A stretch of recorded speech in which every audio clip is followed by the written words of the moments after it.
William Bonner chegou antes do sol nascer, como de costume, e encontrou a redação quase vazia. Os monitores piscando exibiam manchetes esportivas e internacionais, mas era a seção dedicada à política que o atraía naquela manhã. Enquanto seu olhar percorria o conteúdo, sentiu o peso de cada notícia não contada, de cada dado que permanecia encaixotado entre estatísticas. O silêncio dos poucos colegas ainda acordando soava quase sagrado, como se o estúdio inteiro esperasse uma autorização tácita para respirar fundo e encarar juntos o momento que se anunciava. Ele desligou o rádio de notícias que mantinha ao lado do computador e apoiou a caneta sobre o papel em branco da pauta.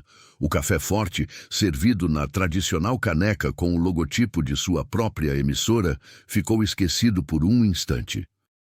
Bonner sempre fora alguém que mantinha o ritual da preparação, mas naquela manhã percebeu que o protocolo padrão não oferecia espaço para a inquietação que lhe batia à porta. Havia uma tensão diferente no ar, quase imperceptível. A sensação de que, naquele dia, o jornal exigiria algo além do roteiro escrito. Enquanto revisava os blocos de reportagem, chegou o recado urgente da produção. Um telefonema rápido, a voz de um editor pedindo que ele interrompesse o texto tradicional em um momento específico, para fazer um pronunciamento não previsto. Bonner inclinou-se para trás na cadeira, num misto de curiosidade e receio. A pauta do dia incluía uma declaração recente do presidente da República, repleta de incongruências factuais. Era um tema delicado, polêmico, capaz de inflamar debates e alterar percepções durante semanas. Mas essa ordem não vinha de cima apenas para cobrir mais uma notícia. Vinha como um pedido de posicionamento. Algo que rompesse a barreira da neutralidade convencional. Ele guardou o caderno e caminhou até a janela que dava para o pátio interno, pensando nos anos de cobertura política. Lembrou-se de quando, ainda repórter de campo, enfrentava sol e chuva para ouvir de fontes anônimas o que os palácios insistiam em esconder. Naquele tempo, bastava apurar corretamente os fatos, apresentar provas e deixar que o público julgasse. Hoje, porém, Bonner sabia que a informação por si só muitas vezes não basta. Precisava reconhecer o impacto que tinha sua voz, a credibilidade construída ao longo de décadas e a responsabilidade de não relegar à plateia a tarefa de decifrar o que era verdade e o que era manobra. Ao retornar à mesa de trabalho, reabriu o roteiro original e riscou com traços finos o trecho que seria substituído pelo discurso improvisado. Cada palavra foi pensada para equilibrar firmeza e respeito, evitando ataques pessoais e mantendo o foco nos fatos. Em sua mente, formou-se a frase inicial. Hoje, além de compartilhar as notícias de costume, sinto que devo fazer uma observação importante. Era simples, direta, mas pesada. Bonner sabia que aquele instante seria lembrado por quem o assistisse, não como uma quebra de protocolo, mas como um convite à reflexão sobre a própria dimensão do jornalismo em tempos de crise. Ele leu e releu o texto improvisado enquanto o relógio avançava para poucos minutos antes do início do telejornal. Sentiu as mãos levemente úmidas. Assentiu para o assistente de câmera, sinalizando que estava pronto para o procedimento padrão de entrada ao vivo, colar o microfone, ajeitar a lapela do paletó, ajustar o tom de voz para acolher a audiência. Mas a postura rígida que costumava adotar cedeu espaço a algo mais humano. Consciente de cada fôlego, Bonner se preparou para usar o poder da pausa, aquele breve silêncio antes de falar, como parte essencial do discurso. Quando as luzes do estúdio se acenderam e o sinal de no ar foi dado, ele cumprimentou o público com a serenidade habitual. Introduziu as primeiras notícias sem nada transparecer de seu dilema interno. E, na medida em que o bloco avançava, a vinheta deu lugar ao grande momento. Ele mencionou brevemente os fatos do dia até dizer: Gostaria, no entanto, de separar um instante para fazer um comentário que foge ao roteiro. O eco daquela frase preencheu o silêncio do estúdio. Não houve música, não houve emergência de gráficos. Apenas a voz calma de um jornalista decidido a romper o limite implícito entre apresentação e posicionamento. Ele continuou lendo o texto planejado, apontando com precisão as declarações do presidente que destoavam dos dados oficiais. Fez referência a documentos públicos, citou relatórios de institutos independentes e destacou discrepâncias que, para muitos brasileiros, passavam despercebidas na enxurrada de informação diária. Cada frase foi medida para trazer clareza, mas também para provocar uma sensação de urgência ética, a urgência de questionar e de exigir responsabilidade de quem ocupa o mais alto cargo do país. Ao encerrar o comentário, Bonner retomou o roteiro tradicional e prosseguiu com as notícias restantes, como se nada tivesse acontecido. Mas todos sabiam que algo havia mudado. A vinheta de fechamento chegou, seguida pela transição para o bloco seguinte, mas o efeito do pronunciamento permanecia pulsando no ar. Bonner desligou o microfone interno, guardou o papel com o texto improvisado e permitiu-se um suspiro contido, como quem deixa escapar ao menos uma parte da tensão acumulada. Se, ao acompanhar este relato, você sentiu a força que a verdade pode ter quando pronunciada sem rodeios, compartilhe sua opinião e ajude a manter acesa a chama do debate. William Bonner sempre valorizou a imagem pública de imparcialidade que construiu ao longo de décadas. Para milhões de telespectadores, era o âncora que chegava com firmeza às casas todas as noites, trazendo notícias com voz serena, tom equilibrado e postura inabalável. Mas longe das câmeras, por trás do paletó impecável e da luz fria do estúdio, havia um homem que enfrentava dúvidas profundas sobre o papel do jornalismo em tempos de crise. Nesta fase de introspecção, ele revisita suas origens e confronta o pacto de neutralidade que sempre manteve. Filho de um professor primário e de uma dona de casa, cresceu em uma pequena cidade do interior, onde os debates políticos se faziam em volta da mesa do café da manhã, e as opiniões, por vezes, viravam disputa acalorada na calçada. Ainda menino, William foi enviado pelo pai para guardar silêncio em momentos de tensão familiar, aprendendo cedo que ouvir sem reagir podia poupar a todos de conflitos desnecessários. Mais tarde, descobriu que ser jornalista exigia não apenas ouvir, mas transformar informações complexas em histórias que fizessem sentido para quem as recebia. Foi ali, naquela encruzilhada entre escuta e expressão, que começou a moldar sua identidade profissional. Na faculdade de comunicação, absorveu teorias sobre objetividade e ética jornalística. Estudou o Code of Ethics de veículos internacionais, fez estágio em redações agitadas e aprendeu a lidar com fontes resistentes. Quando teve a chance de cobrir eleições municipais, percebeu o poder que suas palavras tinham para influenciar percepções.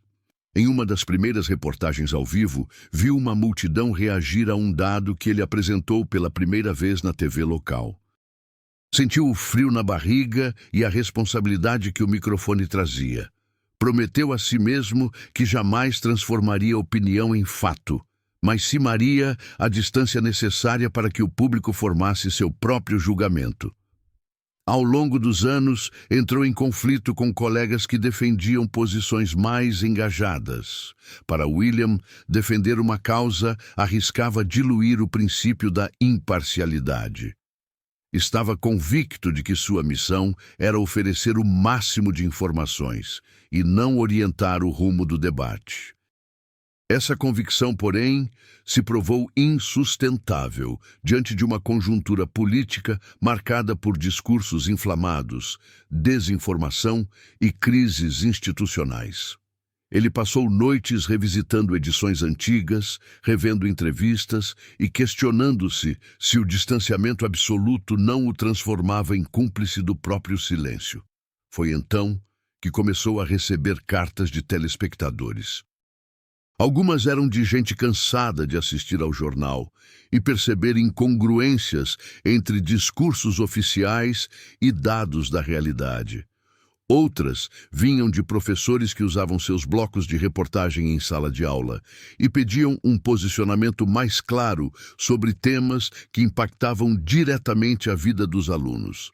Cada carta trazia um pedido diferente, mas havia um denominador comum: o desejo de ver na voz de alguém a coragem de sublinhar a verdade, ainda que isso significasse romper com o protocolo. Em uma tarde chuvosa, encontrou-se com um velho amigo repórter investigativo. Na mesa de um café quase vazio, conversaram sobre ética, responsabilidade e riscos de se abordar o poder com o rigor devido. O amigo lembrava que jornalistas eram chamados de quarto poder e que esse título não era mera metáfora, tinha peso real na balança da democracia. William escutou atentamente e refletiu sobre cada palavra. Perguntou-se se o quarto poder existia de fato ou se a força de não se manifestar havia se tornado um fantasma de si mesmo. Nos bastidores do estúdio, revivia cenas de reportagens históricas que cobriu. Conflitos internacionais, tragédias naturais e escândalos de corrupção. Em cada uma guardou um fragmento de suas emoções: a indignação diante de injustiças, a empatia com vítimas, a frustração com respostas evasivas de autoridades. Tudo isso se desdobrava em um mosaico de sentimentos contraditórios, que agora exigiam tradução em palavras. Nesse turbilhão, percebeu que a imprensa não precisava se aliar a um lado, mas podia exercer sua força moral ao expor incoerências, sempre ancorada em fatos concretos. Enquanto o relógio marcava as horas que antecediam a gravação de um depoimento especial, William se viu diante de um espelho de camarim. Viu ali não apenas o jornalista experimentado, mas o menino curioso que perguntava por quê, a cada manchete, o estudante idealista que sonhava com a verdade como instrumento de mudança e o âncora cauteloso que evitava declarações pessoais. O reflexo parecia indagar: qual de todos esses rostos você vai apresentar hoje ao Brasil? A resposta, por mais incerta, ganhou forma em seu coração. Pegou o roteiro da matéria que viria a seguir e desenhou à margem pequenas notas sobre o que gostaria de enfatizar: contradições, comparações de dados, relatos de impacto social. Não seria um desabafo emotivo, nem um manifesto político. Seria, antes, um lembrete de que o jornalismo existe para iluminar cantos escuros e instigar o público a questionar. Fez silêncio por alguns segundos, sentindo o peso do caderno e da caneta. Sabia que, quando fizesse sua declaração, cada sílaba carregaria consigo as vozes de quem lhe escreveu, de quem o apoiou e de quem o criticaria. No instante em que o produtor anunciou 3 minutos para o ar, William guardou o caderno e respirou fundo. Era hora de assumir o compromisso com a responsabilidade coletiva, deixar o legado de neutralidade implícita e adotar o engajamento pelo rigor jornalístico. A porta do estúdio se abriu, ele ajeitou o gravador, pediu brevemente para ajustar a lapela e aguardou o sinal verde. A partir dali, não seria mais apenas o apresentador de notícias, mas um mediador consciente das consequências de seu discurso. Quando o "no ar" se acendeu, ele iniciou o bloco com a serenidade de sempre. Aos poucos foi introduzindo evidências que demonstravam a discrepância entre declarações oficiais e dados públicos. Em cada trecho pronunciado, ecoou a busca de todos os telespectadores que exigiam clareza e honestidade, e ao concluir, olhou diretamente para a câmera e afirmou, em tom contido, mas firme: "Não me aparto do jornalismo, mas não posso silenciar diante de quem confunde retórica e realidade. Se esse capítulo ressoou com seus questionamentos sobre verdade e neutralidade, compartilhe sua opinião e ajude a manter viva a discussão sobre o papel do jornalismo hoje. William Bonner ajustou o colarinho da camisa pela última vez antes de subir ao estúdio principal. O coração batia mais forte do que o normal. Aquele instante exigia mais do que a precisão de sempre. Ele sabia que, ao abrir mão da neutralidade absoluta em favor de um posicionamento baseado em fatos, corria o risco de enfrentar críticas ferozes. Mas sentia, em cada fibra do corpo, que não havia caminho de volta. Era o momento de usar a própria credibilidade para reforçar a urgência de questionar quem governava pela força da retórica. Quando a vinheta finalizou e o bloco principal chegou ao fim, Bonner fez o gesto que sempre anunciava a transição para o comentário especial.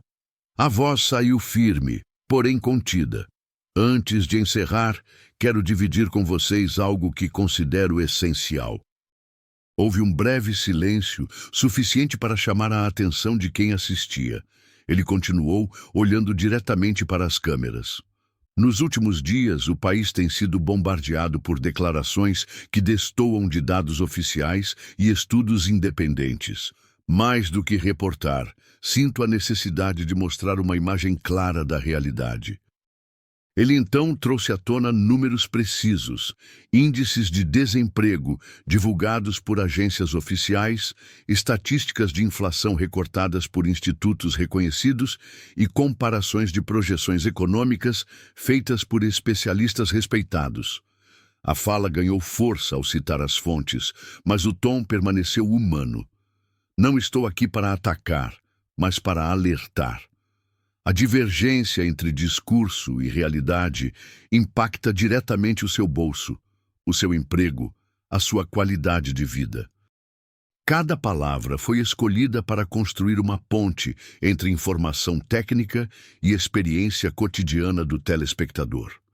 Enquanto discursava, Bonner notava o movimento discreto da equipe de apoio nos monitores laterais. Eles sabiam que aquele momento ficaria marcado na memória coletiva. Ele tocou em temas sensíveis, a gestão da crise sanitária, as promessas de investimentos que não se concretizaram, as contradições em relatórios oficiais sobre segurança pública.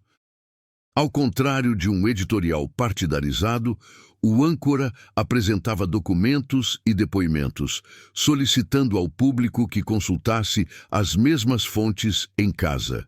Era um convite à verificação, ao ceticismo produtivo. Naquele instante, ao citar um relatório de uma universidade federal que apontava desacordo entre discurso e dados, Bonner fez uma pausa prolongada. Parecia medir o peso de cada segundo de silêncio. Depois, completou: quando um líder faz afirmações repetidas sem respaldo factual, abre-se um caminho perigoso para a desinformação, e a desinformação corrói a base da democracia. A clareza daquela frase ressoou como um alerta. Não se tratava de escolha política, mas de responsabilidade cívica. Em seguida, ele mencionou casos concretos. Uma família que viu o poder de compra reduzir-se sem explicação plausível. Médicos que enfrentaram falta de insumos, mesmo após promessas de reforço no orçamento. Empresários que demonstraram queda de confiança em pesquisas de investidores. Cada exemplo tornava o discurso palpável e próximo da realidade de quem vivia as dificuldades diárias. Ao falar em nome desses cidadãos, Bonner se colocava como porta-voz de vozes silenciadas, cumprindo seu papel de mediador entre notícia bruta e impacto social. Quando concluiu a sequência de dados e relatos, sua voz tornou-se ainda mais firme. Não podemos permitir que a retórica escorregue pelo ralo da verdade. Exigir responsabilidade do poder não é opinião. É obrigação de todo cidadão. Foi o ápice do capítulo, o instante em que jornalismo e cidadania se fundiram. Ele devolveu a pauta ao teleprompter, retornando às notícias finais com um aceno sereno, mas deixava no ar a impressão de que aquele jornal jamais seria o mesmo. O corte para o intervalo foi dado, mas Bonner permaneceu em cena, olhando para a lente antes de o no ar desaparecer. Ao desligar o microfone interno, sentiu o pulso pulsar nas têmporas. A sequência de notificações invadiu seu celular. Mensagens de colegas, de produtores, de familiares e, sobretudo, de telespectadores que se manifestavam em massa nas redes sociais. Alguns elogiavam a coragem, outros classificavam a atitude como imprópria. Para William, cada resposta era combustível de reflexão. Mostrava que a voz que rompeu o silêncio havia de fato criado movimento. Horas depois, já distante das luzes do estúdio, Bonner leu relatos de jovens que decidiram estudar jornalismo motivados pelo comentário. Professores relataram debates nas salas de aula sobre a importância de conferir fontes. Organizações da sociedade civil divulgaram notas de apoio ao jornalismo responsável. Em cada testemunho, ele percebia que sua fala fora mais do que um posicionamento pontual, transformara-se em faixa inaugural para um movimento de engajamento crítico. Na manhã seguinte, durante a reunião de pauta, Bonner manteve o tema vivo, sugeriu matérias de acompanhamento que investigassem declarações oficiais, propôs entrevistas com especialistas em transparência pública e convidou colegas a debaterem como o jornalismo poderia continuar estimulando a checagem de fatos. A equipe absorveu a proposta como um legado daquele momento histórico. Desde então, o noticiário não trataria apenas de reportar, mas de fortalecer a prática cidadã de questionar. Se este capítulo mostrou o poder de uma voz que ousa romper o silêncio em favor da verdade, compartilhe agora como você tem verificado informações nas suas redes e construa, junto, uma cultura de responsabilidade compartilhada. Quando a transmissão terminou e os créditos finais passaram pela tela, o estúdio mergulhou num silêncio atônito. William Bonner manteve-se ereto, olhando para os monitores que agora reproduziam a reprise de sua fala. Por instantes, sequer respirou. O peso da responsabilidade ainda estava ali, pulsando em cada batida do coração. Os colegas de bancada trocaram olhares contidos. Alguns se aproximaram discretamente para oferecer palavras de apoio. Outros simplesmente permaneceram em silêncio, conscientes de que aquele momento foge às normas de qualquer telejornal. Ao voltar para a redação, Bonner encontrou um turbilhão de notificações no celular. Mensagens de familiares misturavam orgulho e preocupação. "Você falou por todos nós", escreveu uma irmã. "Tem certeza de que queria mesmo romper assim?", perguntou a mãe.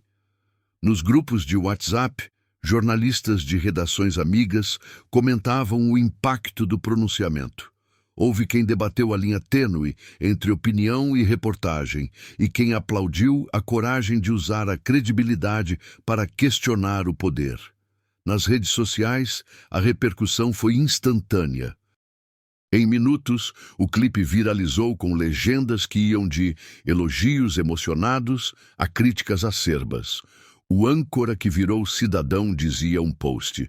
Ultraje contra a isenção jornalística, gritava outro. Hashtags surgiram disputando espaço nos trending topics.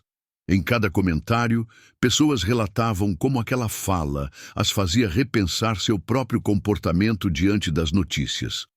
Muitos admitiam ter absorvido informações sem checar. Outros prometiam compartilhar fontes confiáveis a partir dali. No portal do jornal, o artigo de opinião do editor-chefe abordou o episódio com equilíbrio. Reconheceu a ousadia de Bonner, mas ressaltou que o canal não abandona seu compromisso com a imparcialidade. Entretanto, deixou claro que o jornalismo não existe para agradar a todos, mas para incomodar quem se esconde atrás de discursos vazios. a nota editorial concluiu convidando o público a participar de uma série de debates virtuais sobre responsabilidade na divulgação de informações. Às portas do Congresso Nacional, cinegrafistas da emissora registravam políticos conversando em grupos. Deputados e senadores trocavam comentários rápidos sobre o pronunciamento, sinalizando tensão nas conversas de bastidores. A assessoria de imprensa do Palácio falou em lamentável interferência e prometeu responder com dados oficiais em coletiva marcada para as próximas horas. Já analistas políticos previam que o episódio poderia afetar a agenda legislativa, acendendo alertas em gabinetes e bancadas partidárias. Mais tarde, um pequeno grupo de estudantes de jornalismo organizou uma roda de discussão na universidade, onde Bonner havia sido convidado para dar uma palestra meses antes.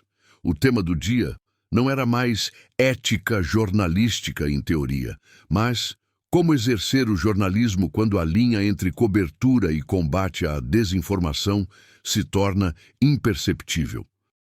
Professores argumentaram que o ato do âncora mudava a lógica da transmissão de notícias para sempre, enquanto alunos debatiam se o seu papel é informar ou orientar escolhas. Dentro do estúdio, o produtor responsável pelo segmento político reuniu a equipe para discutir os próximos passos. O desafio era manter o ritmo de reportagens sem que a pauta pessoal de Bonner ofuscasse as demais coberturas. Sugeriram séries sobre checagem de fatos, entrevistas com especialistas em transparência pública e até mostras de documentos brutos para que o público fizesse sua própria análise. Todos concordaram que o jornal precisava sustentar o movimento de questionamento iniciado ali. Em casa, após um jantar silencioso, Bonner revisitou as mensagens mais impactantes que recebera. Havia relatos de famílias que assistiam juntas, discutindo pela primeira vez sem brigas. Histórias de professores que usavam o vídeo como ferramenta de reflexão em sala de aula. Uma escola no interior do país propôs a criação de um jornal mural com notícias apuradas pelos próprios estudantes. Cada história reforçava a ideia de que o jornalismo responsável abre caminhos para a participação cidadã. No dia seguinte, durante a reunião de pauta, Bonner solicitou um espaço para apresentar indicadores de engajamento e sugestões de novos quadros. Comentou como, ao ler cada comentário de telespectador, entendeu que sua fala tinha provocado um terremoto de ideias. Propôs aprofundar o tema com uma série de reportagens regionais, mostrando como diferentes comunidades interpretaram suas palavras e quais reflexões geraram em cada rincão do Brasil. Enquanto isso, em grupos de mensagens de aplicativos, cidadãos comuns organizaram sessões de debate em praças e centros culturais. Levaram tablets para mostrar a gravação do pronunciamento e, em seguida, convidavam moradores a opinar. Surgiram cartazes com frases como "Pergunte antes de crer" e "Fato é base da verdade". Em cada comunidade, era possível sentir o ritmo de um país em busca de diálogo construtivo, mesmo que nascido de um momento de ruptura.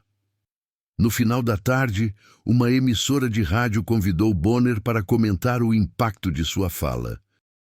Ele falou com humildade. Reconheceu que a essência do jornalismo é questionar e que aquele gesto era apenas um símbolo de um movimento bem maior. Afirmou que continuaria defendendo o rigor na apuração, mas que não podia ignorar o clamor da sociedade por transparência. Pediu que todos verificassem as fontes e mantivessem a curiosidade acesa. Ao encerrar a entrevista, Bonner lembrou que o desafio continuava: manter o engajamento sem cair na armadilha da desinformação. E deixou um convite direto ao público: participar do debate e levar a conversa adiante em casa, no trabalho, nas redes, para que a semente de responsabilidade germinasse de verdade. Aquele instante consolidou-se como ponto de virada, não apenas para a carreira do âncora, mas para a maneira como o jornalismo falaria com o Brasil dali em diante. Se você se sentiu impactado por essas reações e acredita que a checagem de fatos faz diferença, deixe seu comentário contando como você tem verificado as informações que circulam por aí. Nos dias que se seguiram ao pronunciamento histórico, William Bonner percebeu que o impacto verdadeiro não estava nas manchetes vibrantes, mas no rastro de questionamentos que brotou no cotidiano das pessoas. Ao voltar ao estúdio, encontrou a redação quase irreconhecível. Em cada mesa, repórteres discutiam pautas que antes pareceriam marginais. Surgiram sugestões de matérias sobre alfabetização midiática, aplicativos de checagem de fatos e oficinas comunitárias de jornalismo cidadão. O jornal, que já fora apenas transmissor de notícias, tornara-se catalisador de um movimento de responsabilidade coletiva. Em casa, as conversas no jantar ganharam contornos inéditos. Bonner e a família dialogavam sobre a importância de interpretar títulos de notícias antes de compartilhá-los. Ele ouvia atentamente relatos da filha universitária, que agora se reunia com colegas para criar um blog de investigação local. O marido da irmã, professor de história, declarou ter incluído em sua programação letiva debates sobre fontes primárias. Cada ato doméstico era um reflexo da mudança. Não bastava mais consumir informação. Era preciso exercitar o olhar crítico. Nas redes sociais, grupos de vizinhos organizaram rodas de conversa em praças, compartilhando trechos do pronunciamento e analisando as afirmações à luz de estatísticas reais. A hashtag que acompanhou o momento evoluiu para um fórum permanente de discussão. Pedidos de orientação sobre como checar dados, tutoriais para usar sites institucionais e dicas de livros sobre ética jornalística. O fenômeno escapou das grandes capitais e alcançou cidades pequenas, onde moradores se voluntariaram para ensinar uns aos outros a diferenciar notícia falsa de reportagem confiável. Enquanto isso, nos corredores do poder, parlamentares começaram a ser questionados sobre a coerência de suas votações em relação a dados públicos. A pressão social obrigou comissões a chamar especialistas para esclarecer divergências entre números oficiais e declarações de líderes. A imprensa concorrente, em vez de menosprezar a ação de Bonner, sentiu-se desafiada a elevar o nível da cobertura, investindo em checagem rápida e em explicações didáticas. O ambiente político, antes marcado por trocas de acusações vazias, assistiu ao renascimento de debates baseados em evidências. Em uma reunião especial de diretoria, o Conselho Editorial revisitou o Código de Ética do veículo. Reconheceram que o jornalismo moderno exige flexibilidade. Era preciso manter a imparcialidade de princípio, mas não se furtar ao papel de mediador das verdades inconvenientes. Decidiram instituir um guia de verificação para todas as matérias políticas, com links diretos às fontes, referências transparentes e tutoriais sobre como o público podia consultar os documentos originais. A ideia era tornar o processo de apuração tão acessível quanto o próprio telejornal. Num domingo à tarde, Bonner foi convidado para um seminário universitário coordenado por estudantes de comunicação. O auditório ficou lotado. Professores de diferentes faculdades e profissionais de redação sentaram lado a lado com jovens ansiosos por aprender como equilibrar rigor e engajamento. Ao subir ao palco, ele não se apresentou como autoridade incontestável, mas como alguém que também aprendeu e continua aprendendo a lidar com as exigências de um público que já não tolera narrativas descoladas da realidade. Compartilhou falhas, acertos e reflexões sobre os limites e potenciais do jornalismo. Naquele evento, circulou a ideia de que o maior legado daquele discurso não era a crítica direta ao presidente, mas a ampliação do contrato de confiança entre veículo e audiência. Se antes o telespectador se acomodava diante da tela, agora ele exigia participação ativa, enviar fontes, sugerir temas e verificar as informações apresentadas. O jornal passou a considerar cada comentário como uma pista para novas investigações e, sempre que possível, inseria na cobertura as dúvidas levantadas pela plateia digital. De volta ao noticiário diário, Bonner retomou sua rotina de leitura matinal das principais fontes, agências internacionais, relatórios de institutos independentes e documentos oficiais. Mas havia um diferencial. Cada dado era traduzido em linguagem acessível e ilustrado por exemplos reais. Ao apresentar um gráfico de variação de desemprego, por exemplo, ele o acompanhava de histórias de trabalhadores que viviam na linha de pobreza, permitindo que o público não apenas entendesse o número, mas sentisse sua dimensão humana. O cenário externo também refletia essa transformação. Em prefeituras e câmaras municipais, vereadores passaram a convidar cidadãos para participar de audiências públicas virtuais e presenciais. Em várias cidades, os próprios moradores organizaram painéis temáticos, inspirados pela iniciativa de Bonner, para debater temas como saneamento, transporte e segurança.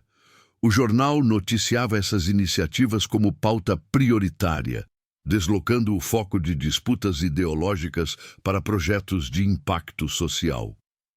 Em uma manhã de quinta-feira, o estúdio trouxe um bloco especial dedicado a vozes que fazem a diferença. Foram exibidos depoimentos de professores, líderes comunitários e jovens empreendedores, cada um contando como o ato de questionar informações mudou sua maneira de agir. Na bancada, Bonner leu mensagens de telespectadores que relatavam ter salvado investimentos pessoais ao verificar dados antes de aplicar recursos, ou que reconstruíram o diálogo familiar, evitando desentendimentos gerados por boatos. Cada relato reforçava a convicção de que o jornalismo, quando assume a postura de educador cívico, amplia seu impacto muito além da notícia em si. Ao final daquele bloco, William fez uma breve chamada, convidou o público a continuar sugerindo pautas e a compartilhar suas próprias experiências de checagem. Foi um gesto simples, mas eficaz. Transmitiu confiança de que o processo não terminava ali, mas era um exercício diário. A tela se fechou, mas a conversa se manteve viva em milhares de lares. Refletindo sobre toda essa sequência de acontecimentos, Bonner guardou no íntimo a certeza de que o eco de um instante de coragem pode perdurar durante muito tempo. Percebeu que o papel do jornalista não se esgota em informar. Estende-se até o ponto em que o público se torna protagonista da própria busca pela verdade. E ao desligar as luzes do estúdio naquela noite, deixou uma pergunta para cada telespectador. Quais passos você dará amanhã para fortalecer esse movimento de responsabilidade compartilhada?